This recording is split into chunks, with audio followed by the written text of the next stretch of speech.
Hello Capricorn. What you're watching here is your mid-month January reading for love and relationships.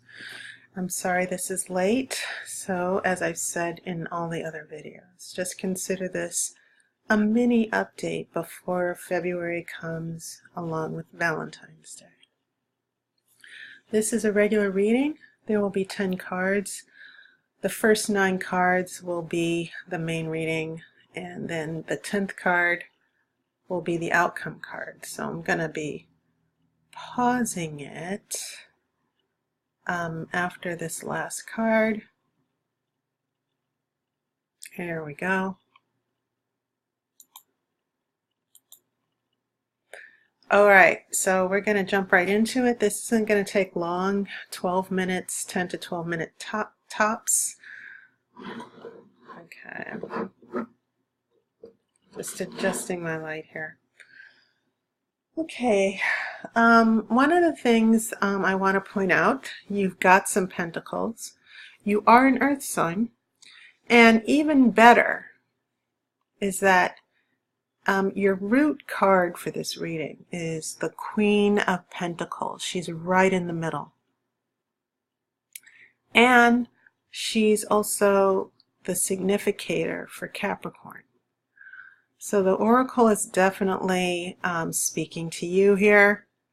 You also have this nice row with pentacles. You have a 2 of Pentacles here in your past. This is the present, and then this is the future. Okay. Very interesting because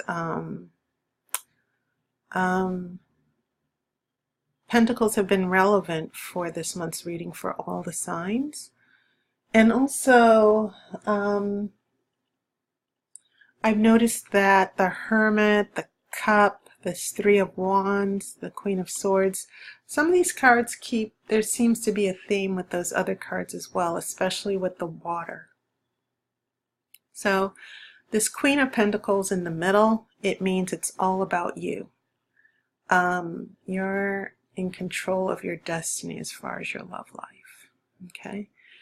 You're centered, you're grounded, and the notes I took, that your theme for this reading, Capricorn, is shine on. Because it looks like you are moving towards your sweet spot as far as relationships, where everything just falls into place. When we look at your major arcana, very interesting because you do have the Hermit, and that could be because some of you Capricorns have been isolated or hibernating. And as I said many times before, the Hermit is not necessarily a bad thing. Sometimes the Hermit is about taking a break to think things through, to get a bigger perspective on things. And you have no problems with that because most earth signs are very practical. They're very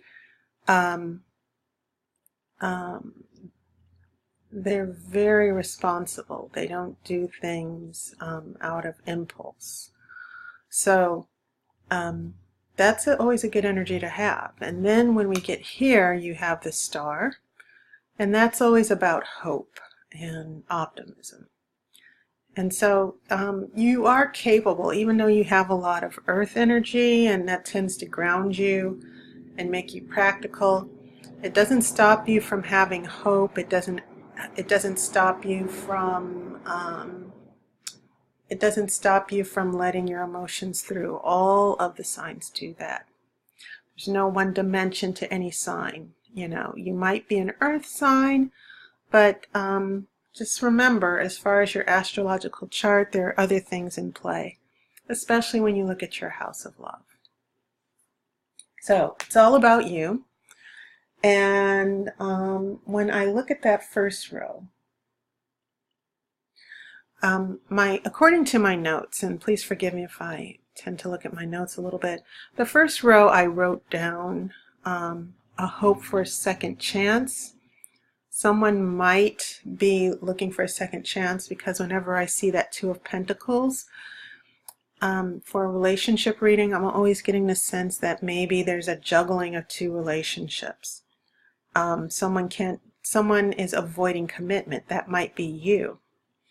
And so I wrote down a second try, a hope for second chances. You do have that Three of Wands. This is a card of hope and having expectations. But we have that Hermit. Maybe you needed to pull back and think about things. Some of you might not be happy being in a casual relationship where someone has another relationship going on. And so I got the feeling that you were tired of the juggling. And so Three of Wands, long-term plans, expectations. You have a Two of Pentacles, juggling, trying to sort things out. And then we take a retreat, we take a break with the Hermit. Now, when we get here, it seems as if your partners might give you a reason to give them a second chance. And this is the present energy. So as I said, you have the Star, you have your Capricorn right here in the middle, and then you have an Ace of Cups. And the Ace of Cups is about falling in love. It's about a new beginning with love. Sometimes the Ace of Cups is about getting back together, okay, or taking the relationship to the next level.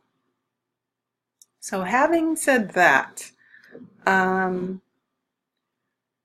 think it's also interesting you've got these cups right underneath each other. It seems as if everything is vertical versus horizontal. And take note, the Star, you've got these two cups of water balancing each other out as well. So this idea of duality, you and your partner trying to ground each other and trying to find balance. You trying to find balance. It seems to, it gives me this impression that you're trying to find a nice common ground in a relationship where you both can understand each other. So this Ace of Cups is really good here as far as romantic energy, because it means that the stage is set. There's a go-ahead, there's a green light for the relationship. And I believe I wrote down in my notes, you're ready for love. Isn't that nice? So when we head to the future, love is coming. The Queen of Swords is making a decision. Swords, when you hold up that one sword, it's about making a decision. It's about judgment. It's about clarity. It's about truth. So when you see that Queen of Swords, I wrote down, love is coming. The Queen of Swords decides to proceed. And this Nine of Pentacles is all about having fun.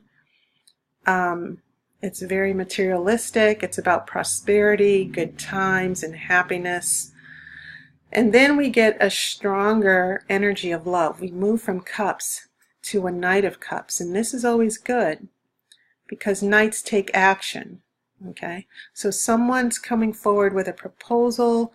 Someone's, the Ace of Cups sets the stage, and then someone decides, yes, I want to be with you, or I'm choosing this person, or let's make it official. Okay, so that's a good thing. So when we pull the outcome card,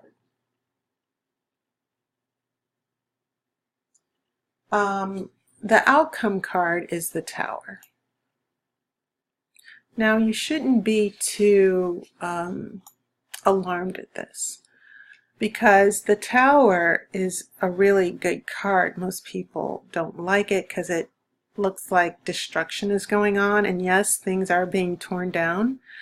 And the Tower is about starting over, and it's actually a reference to the Tower of Babel in the Bible, where people's egos got out of control. They wanted to build a tower up to heaven, and then the tower was struck down, and you know, just mass confusion.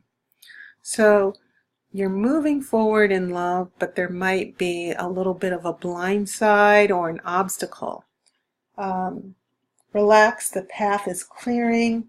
There could be a slight blow to the ego, maybe, and you know, Capricorns, I will put this out there. Sometimes Capricorns, as I said, it's all about you.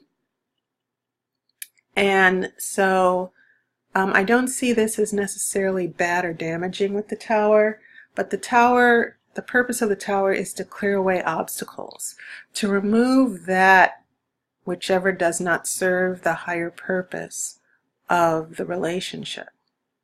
So this is good. This is very good because I see after the tower, you know, when we check back in February, I see that after the tower, it should be smooth sailing. That's what I'm feeling about that card in your outcome. So I would say that you should continue sticking to your boundaries and sticking to what works for you. Okay? As I said, it feels like as far as your partner, it might be a matter of your partner getting certain things together, having closure with previous relationships. And in other instances, your partner is hesitant, they're not coming forward as far as the relationship. But I feel like the tower is coming along to clear all of that up. Okay? So, having said that, thank you for being patient. Please forgive me. I hope you're having a wonderful subscribers, my clients, and just basically I'm just happy to read for you in the new year. So please take care. See you in a couple weeks for February. Relax about Valentine's Day. It doesn't mean anything. It doesn't define who you are. It doesn't define who you are in love. It doesn't mean your love life's going to be a disaster. It's just one day out of the year. So I will see you soon. And as always, I wish you love and light.